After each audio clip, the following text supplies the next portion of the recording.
Communist Armada rolls into place. Spring 1975. It is 30 years since the first shots were fired in the Vietnam War. Now, 2 years after America's withdrawal, a final offensive is about to begin. It will take just 55 more days to end a 10,000-day war.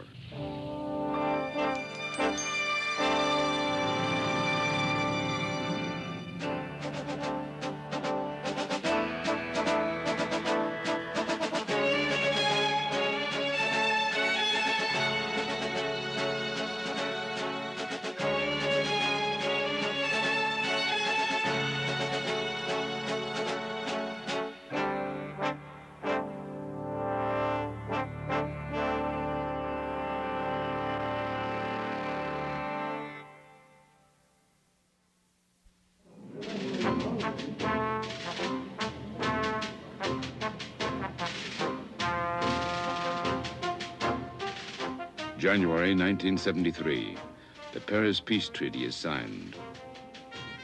Under the treaty, only 50 U.S. military advisors remain from a one-time force of 500,000. The main compromise allows Hanoi to keep 150,000 regular troops in the South and allows President Thieu to remain in power. Although Congress forbids further U.S. military action, President Nixon gives Thieu secret assurances that America will use full force if necessary. But in August 1974, Nixon resigns.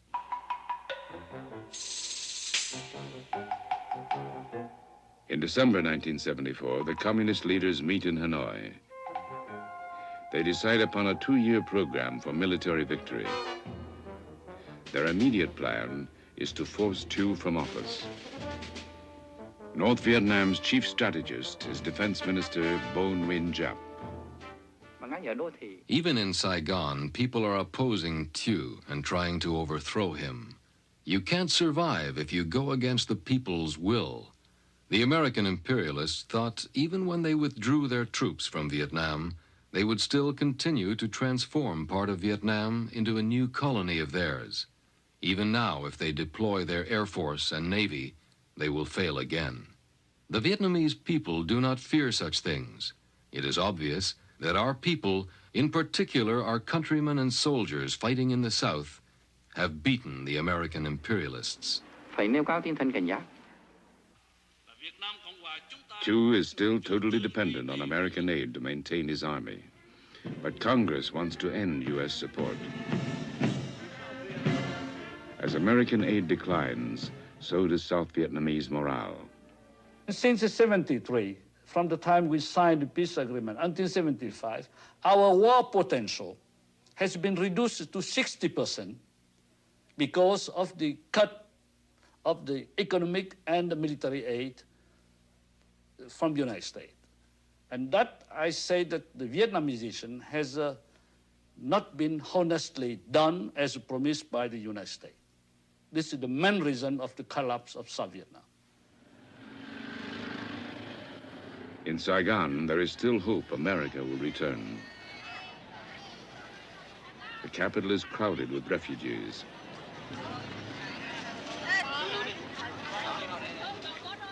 Almost half the country's budget is spent on defense, yet war equipment is not being replaced. Hanoi now takes extraordinary efforts to ensure a surprise offensive. The field commander, General Van Tien Dung, is sent into South Vietnam, but to remain anonymous, he travels part of the way by bicycle. Journalist Wilfred Burchett. They went to great, considerable lengths to guard, keep secrecy. They kept secret the fact that Van Tien Dung had even gone to the south. They kept issuing birthday messages or congratulatory messages from Hanoi, signed in his name, and his car went to the staff headquarters at the same time every morning. And so at all levels, they were very conscious of the need for secrecy, and I think very effectively kept the secret. Hanoi moves 3 armored infantry divisions around Ban Mi Tut in the Western Highlands. Though Ban Mi Tut is a strategic center, only 4,000 South Vietnamese troops are deployed there. 2 a.m., March 10th, 1975. An artillery barrage opens the attack. Tanks spearhead the 25,000-man communist force. They encircle the city. By dawn, after 4 hours of intense artillery fire, North Vietnamese infantry penetrates the defenses.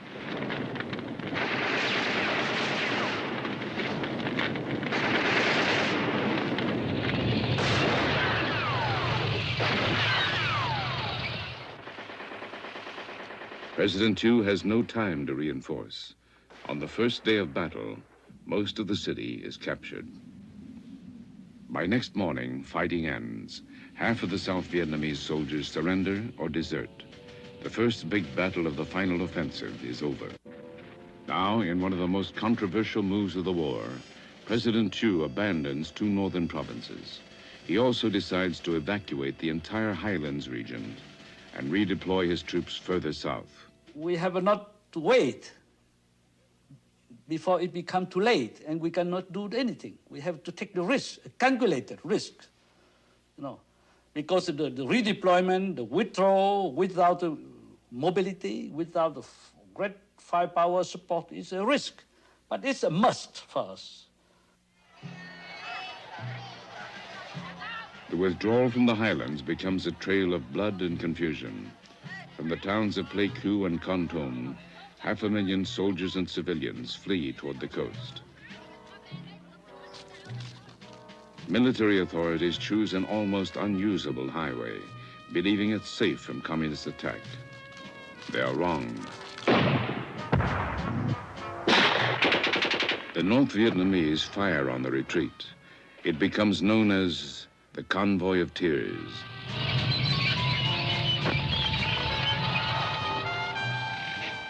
Only 120,000, 1 in 4, reach the coast, where the panic renews. Survivors tell of babies and old people crushed by military vehicles, and of children dying on the road from hunger. The withdrawal was rated one of the worst planned and worst executed in military history.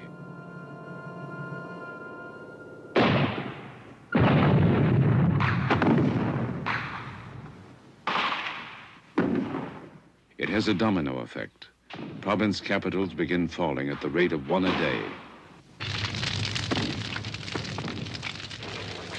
President Thieu now asks for urgent U.S. military action.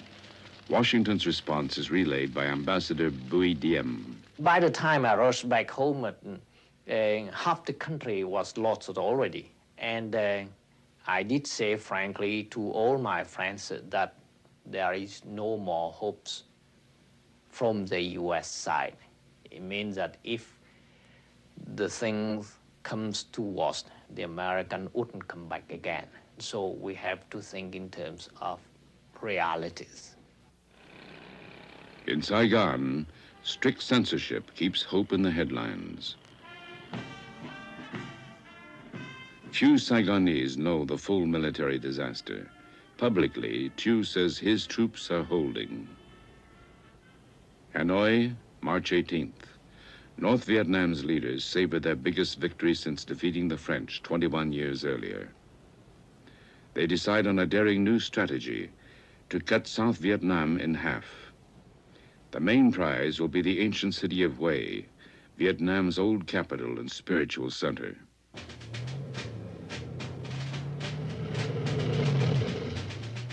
Within 24 hours, preparations for the attack begin.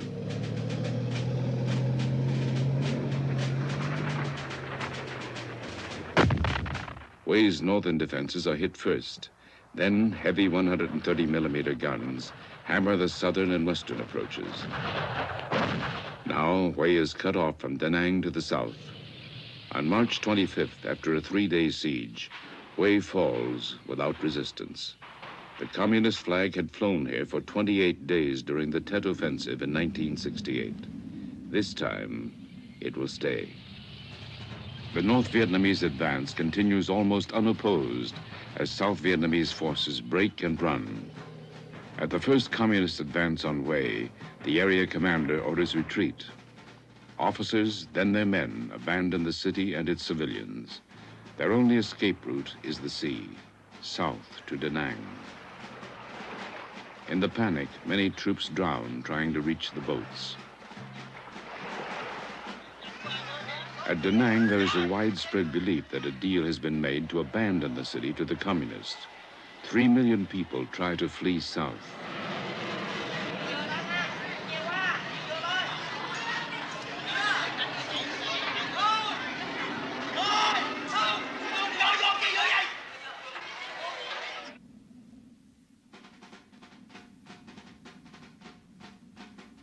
As 35,000 North Vietnamese troops approach Da Nang, the South Vietnamese commander abandons his men.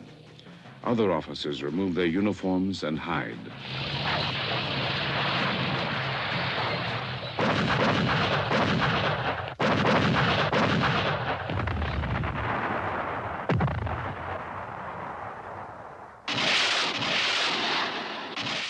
The opening artillery barrage is enough to end resistance. 100,000 South Vietnamese soldiers surrender after being left leaderless. Da Nang falls in only 32 hours. Former Premier Nguyen Cao Ky. Now, for that final debacle, I have to admit that it's our responsibilities. Or to be exact, I should say it's Mr. Thieu's responsibilities. Ban Me Thuot, when it first started, commanding officers ran first. In the I Corps area, Da Nang, commanding officers ran. Everywhere, commanding officers ran first. And all those commanding officers were appointed by Mr. Thieu. That's the first time the morale of the army was affected. Not affected because they have been just overrun. Affected since 2 years, because everyone understands that the military aid has been cut, the economic aid has been cut.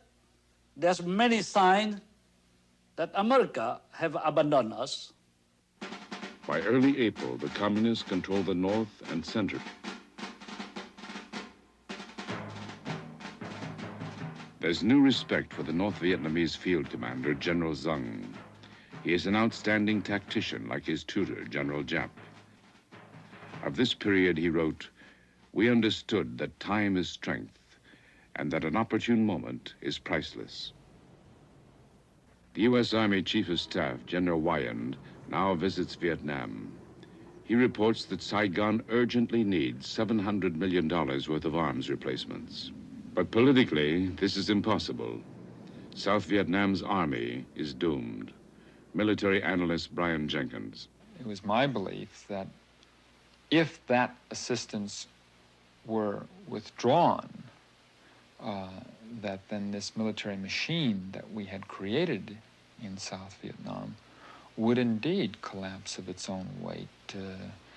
You know, you've seen in the museums these suits of armor that look very, very formidable. Of course, there's nothing inside of them, and if you give it a good kick, the entire thing tumbles to the ground. And in effect, that's what we were creating in Vietnam. Behind the scenes, there is pressure on Thieu to resign in favor of neutralists. With most of his country gone, he tries to reassure his people. So I have been very calm at that period. We have been overrun, but not all. 1/3 of the army has been overrun, but not all. 1/3 of the country, or half of the country has been overrun, but not all. We still have many more crucial areas, and we still have strengths. The only special American aid program is called Operation Baby Lift, the evacuation of 2,000 orphans to the United States. It begins tragically. A C-5A, the world's biggest transport plane, crashes outside Saigon, and 140 children die.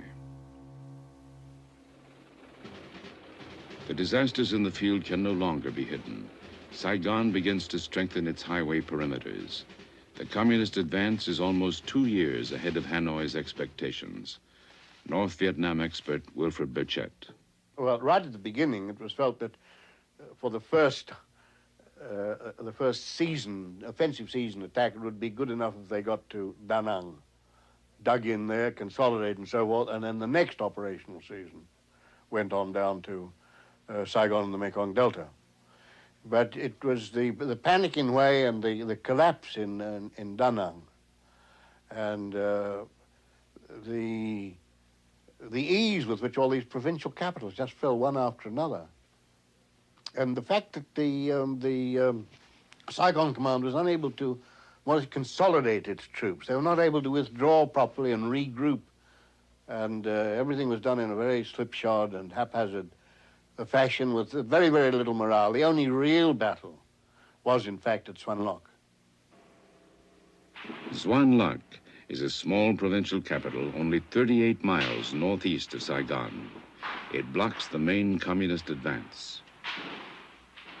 Xuan Loc is the last hope for those who believe an all-out stand can prevent military collapse.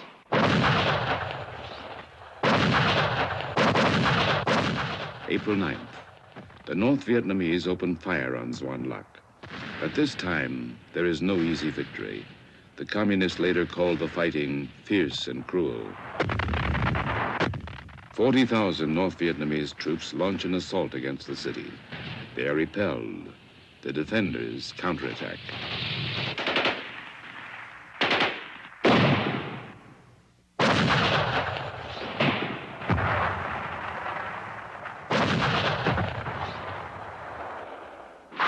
In anxious Saigon, the name Xuan Loc becomes synonymous with hope and heroism.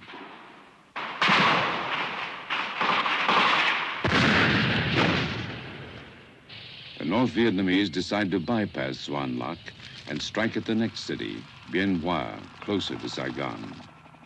After a week, both Bien Hoa and Xuan Loc are outflanked. The defenders retreat. It is April 16th. For the North Vietnamese generals, the way to Saigon is open. They order its capture within 2 weeks, by May 1st.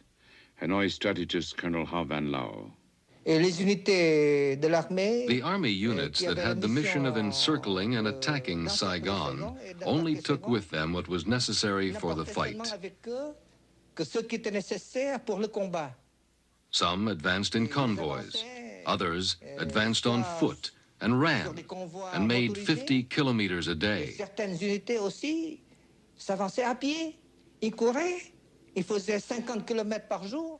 They didn't even eat because it was the goal, the taking of Saigon, that was their first preoccupation.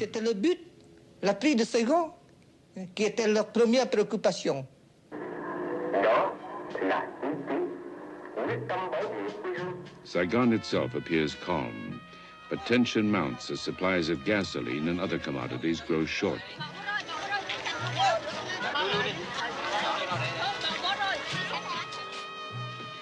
Refugees keep crowding in.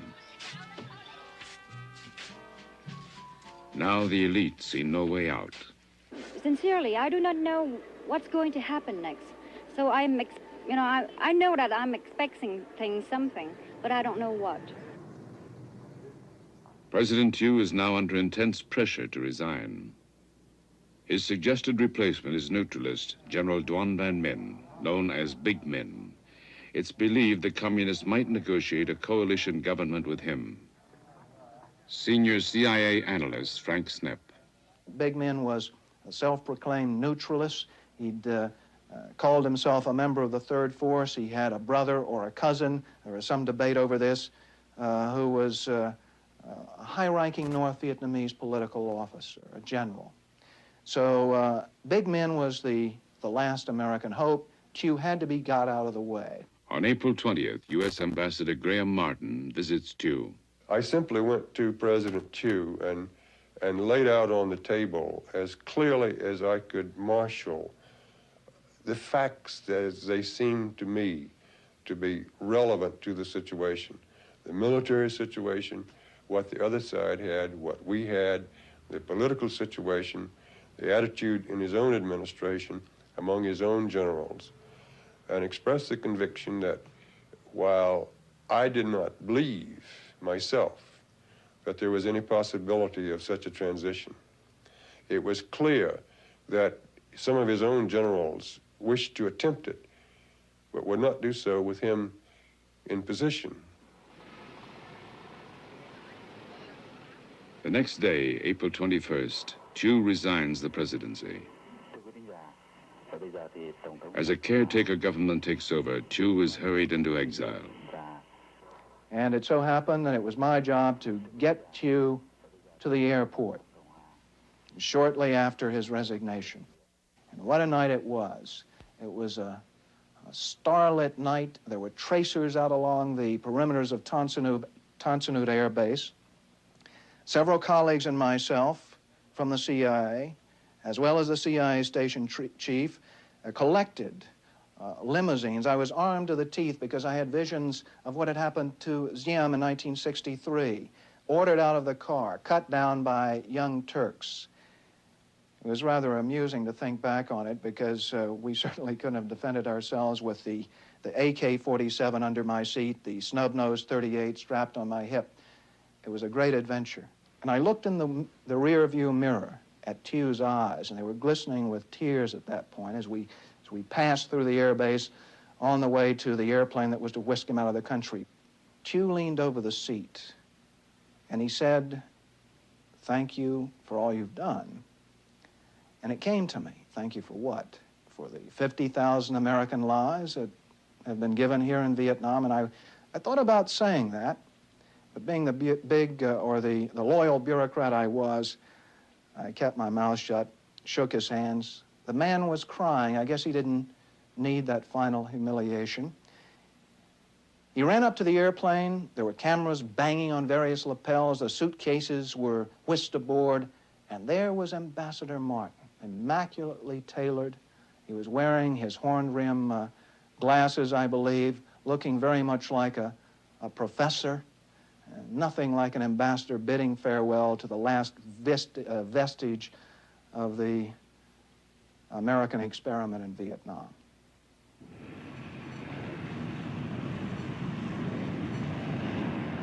Politically, it is over.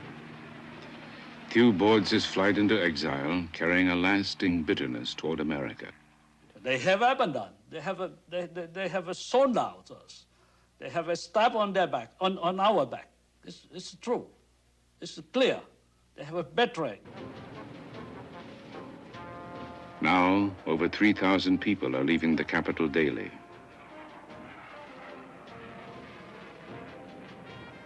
Embassies begin to empty. American personnel are preparing final evacuation plans. The rich and influential South Vietnamese have already gone. April 23rd, 1975. Communist forces less than 30 miles from Saigon begin an advance on all sides. Hanoi had calculated on a final offensive lasting perhaps 2 years, but only 7 weeks have passed since the offensive began. The battle plan sends 100,000 troops hurtling at Saigon from 5 directions. Their orders are to penetrate and occupy Saigon within a week. The sounds of battle can be heard in the city. Hundreds of thousands seek escape. Many fear they will be executed by the victorious communists. Their only hope is the American embassy and an airlift to the United States. On the same day as the North Vietnamese advance, President Gerald Ford, in a speech in New Orleans, declares, "The war is over." Today, America can regain the sense of pride that existed before Vietnam. But it cannot be achieved by refighting a war that is finished as far as America is concerned.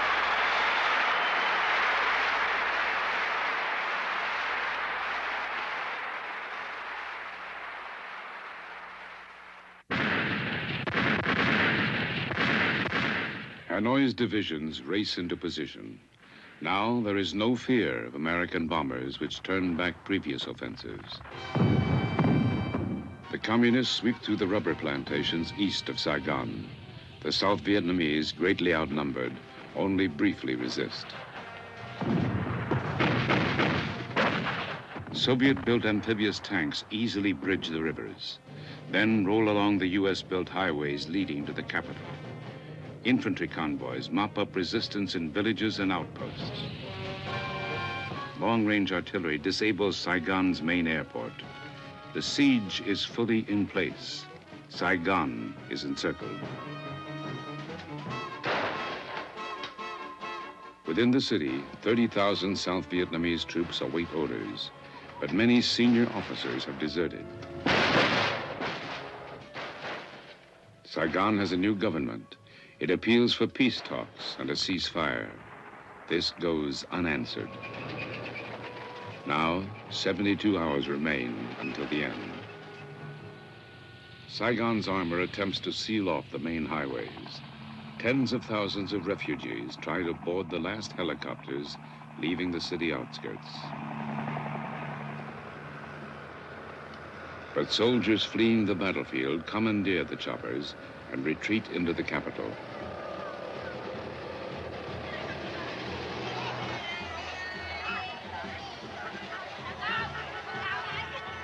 The refugee flood is greatest on the main artery from the east, a four-lane highway once the pride of American engineers.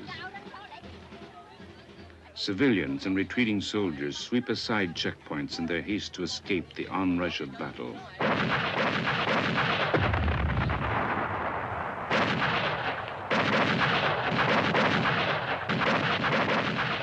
For the communist forces, the main problem is the speed of their advance. The troops are moving so quickly, it is difficult to supply them.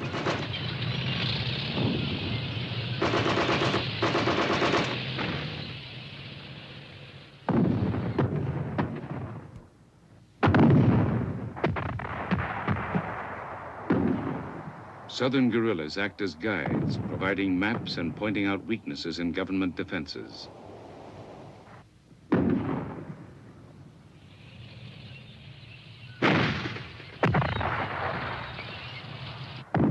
By now, 20,000 communist troops are within 12 miles of the city. 30,000 more are moving in.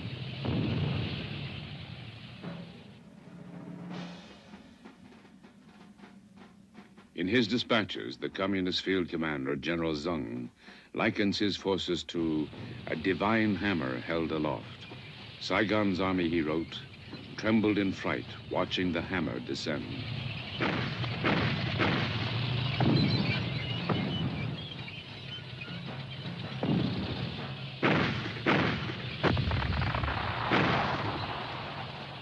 But at a key bridge called Dong Nai, on the main eastern approach, the South Vietnamese put up a fierce resistance. The bridge changes hands several times before the communists secure it. A major route into Saigon is now open to the attacking force. With 3 nights remaining, the communists intensify the fighting. Infantry and artillery assault the city perimeter, but here they halt.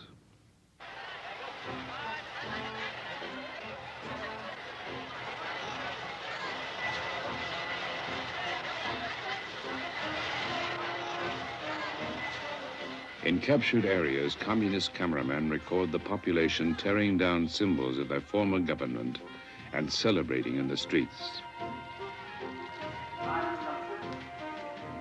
In Saigon, too, the streets fill. Here, the emotion is fear. The large Catholic population is especially nervous. Thousands gather to hear former Prime Minister Nguyen Cao Ky. He denounces his countrymen who have fled. Armed resistance can bring negotiations, Ky says.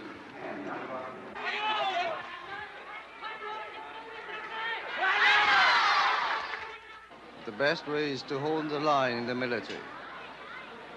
Because if the collapse continue, disintegration continue, and then there's no need for negotiation. But the communists send a grim warning. 5 rockets drop into a crowded Saigon slum, leaving 5,000 homeless. Now, fears of a bloodbath increase.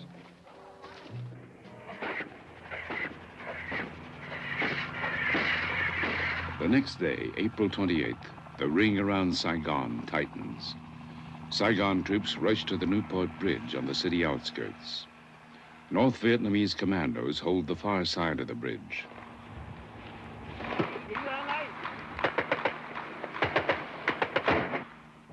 The bridge attack increases fears of a military showdown in the city itself. The communists broadcast demands for total surrender within 24 hours.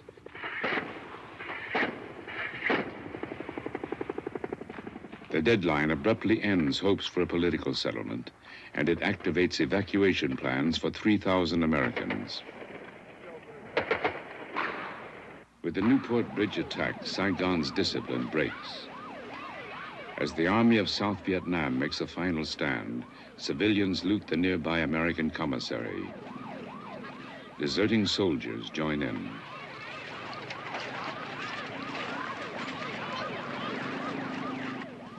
Looting spreads throughout the city. It is the last of the old life, the last hours and the death of a nation.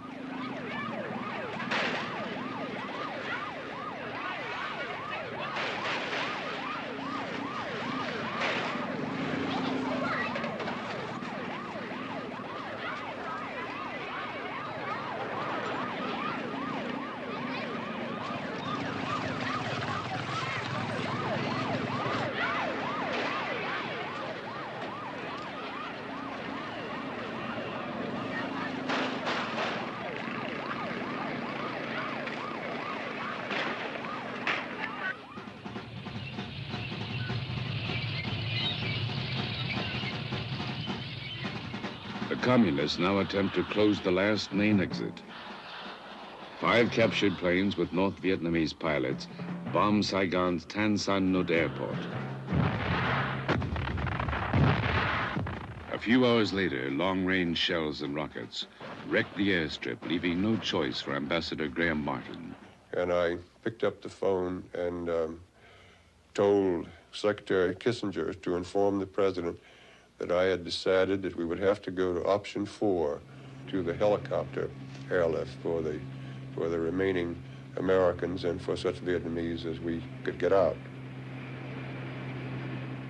Waiting off the southern coast is an evacuation task force of 3 American aircraft carriers with support ships and combat Marines.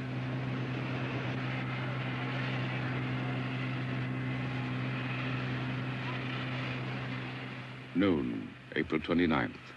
The final exodus is about to begin. The ballad, "I'm Dreaming of a White Christmas," is the code signal for the final American departure. As it plays over the American service radio, officials, businessmen, and journalists gather at the embassy. Some Americans have spent a decade in Vietnam. They have only hours to leave. Thousands of Vietnamese try to join the evacuation. They threaten to overwhelm embassy guards.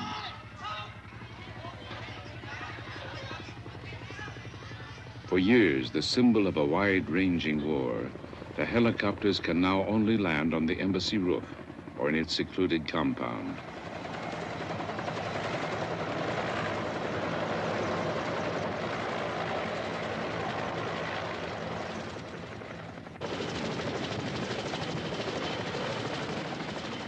Hundreds of Americans and Vietnamese officials wait in priority groups. The Marines briefly return to Vietnam to keep order.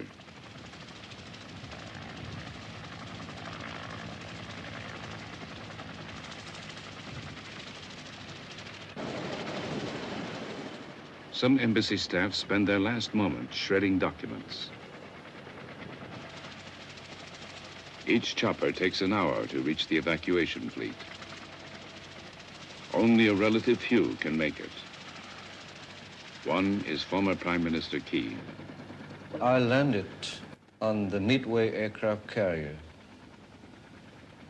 And the admiral captain of the ship received me. And he left his office with his staff and just leave me alone. So I stood there for 15 or 25 minutes just crying by myself. I couldn't stop it. Even I said to myself, oh no, I'm a soldier. Never cry. But it happened.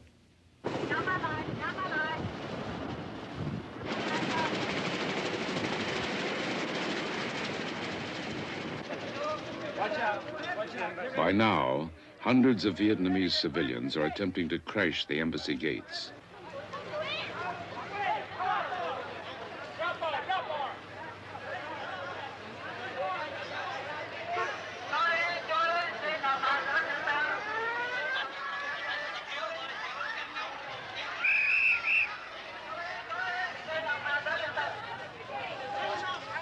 Only the most persistent break through and get a chance to escape.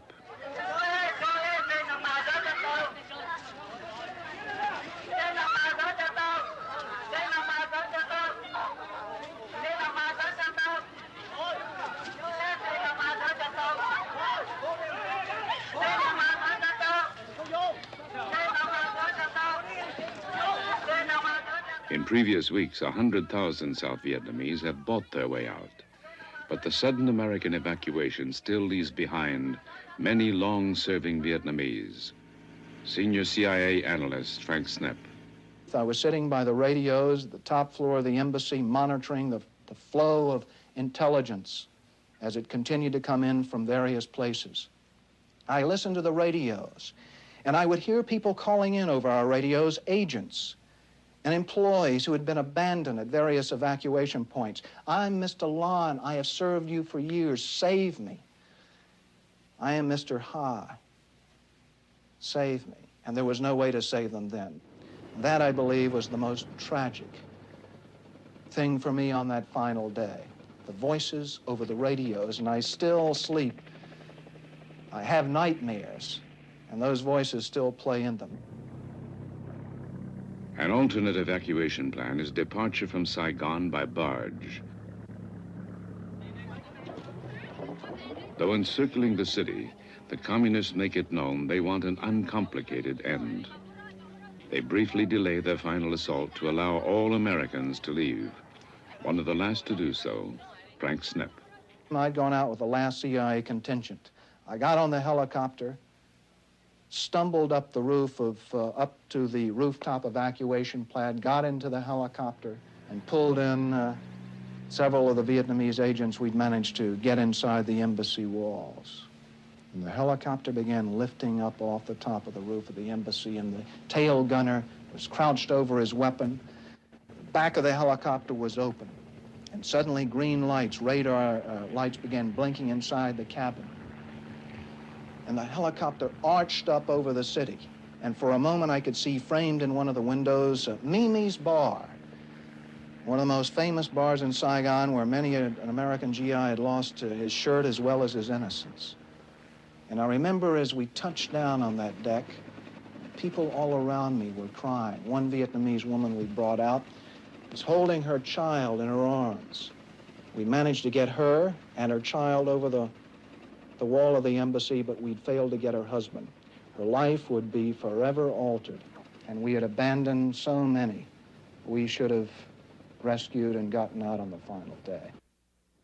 On the last day, the helicopters ferry 7,000 to the evacuation fleet. Weapons are thrown overboard to prevent trouble.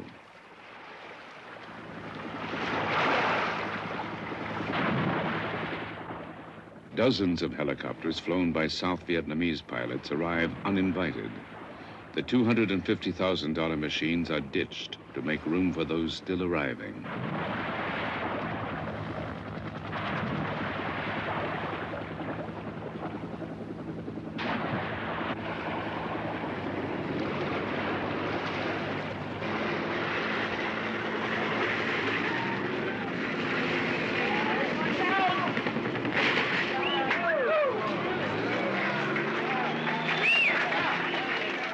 Ambassador Martin wants to extend the evacuation.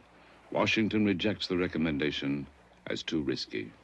I then drove to my house to pick up my wife. I think the Marine Guard log showed that I was there for 11 minutes. She packed one bag and walked out. She had left everything that we had because, again, to provide this aura of stability, we had not packed anything because the minute that we had picked up one thing to send out, it would have been known all over Saigon.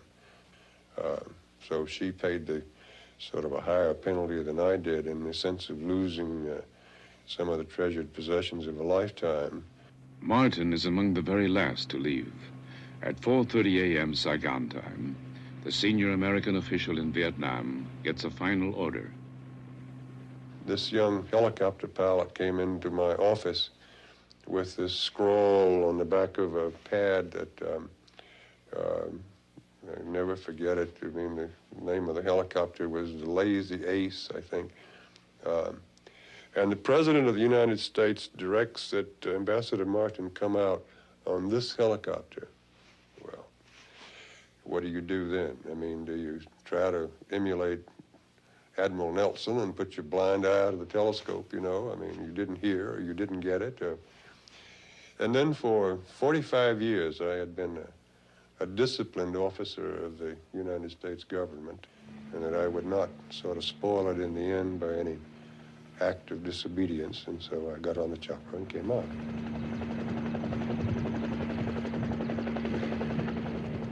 At 7:53 a.m., April 30th, the last American troops leave. 15 years of U.S. military presence ends. The communists converge on the capital in a five-pronged assault. They overrun Saigon Airport, occupy the military and police headquarters, then move through the garbage-littered streets past a dazed population. The final hours are mercifully bloodless.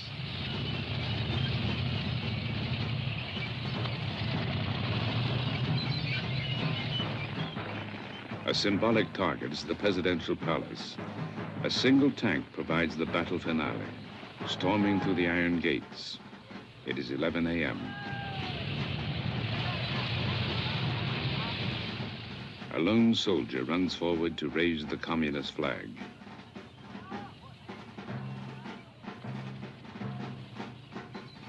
By noon, Hanoi's troops fill the city. Their flags are everywhere. At the palace, they arrest South Vietnam's last president, General Duong Van Minh. He is ordered to broadcast a message to his remaining troops. Lay down your weapons and surrender unconditionally. The communist field commander, General Zung, writes of these final victory hours.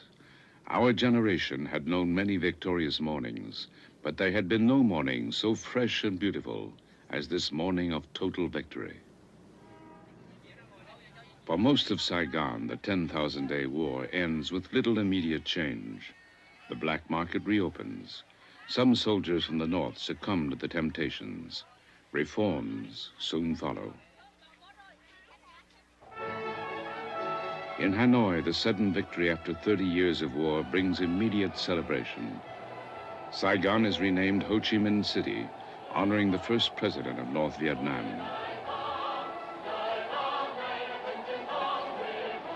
Prime Minister Pham Van Dong. We fought year after year in extremely hard conditions, which went beyond all imagination. Here I would like to repeat President Ho Chi Minh's words, which we consider as a motto, a banner. Nothing is more precious than independence and freedom.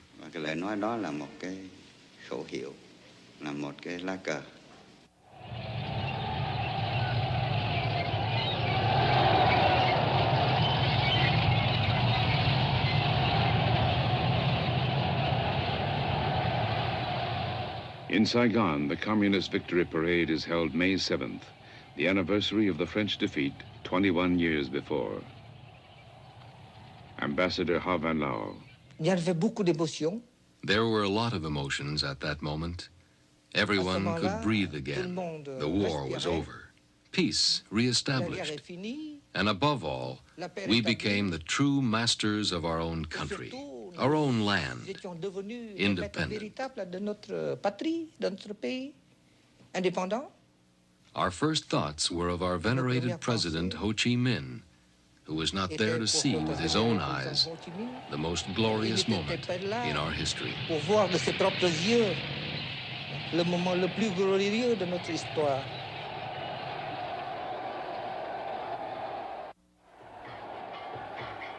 Change comes slowly to Saigon.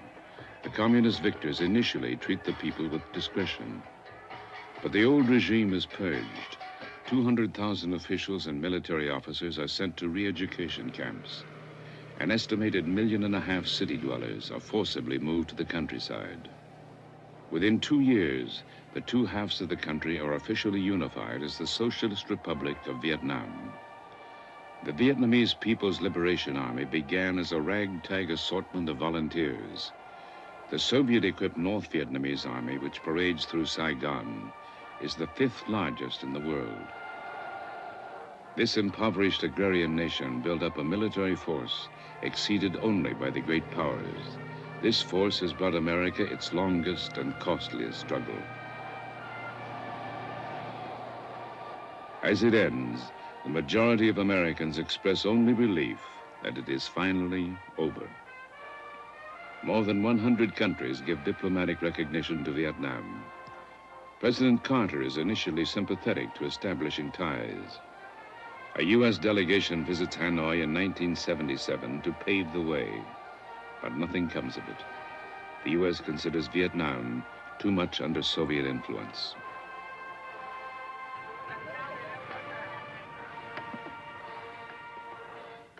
The twists of history and the impact of prolonged war leave Vietnam as a shattered land. But it is one land. The Vietnamese are now one nation.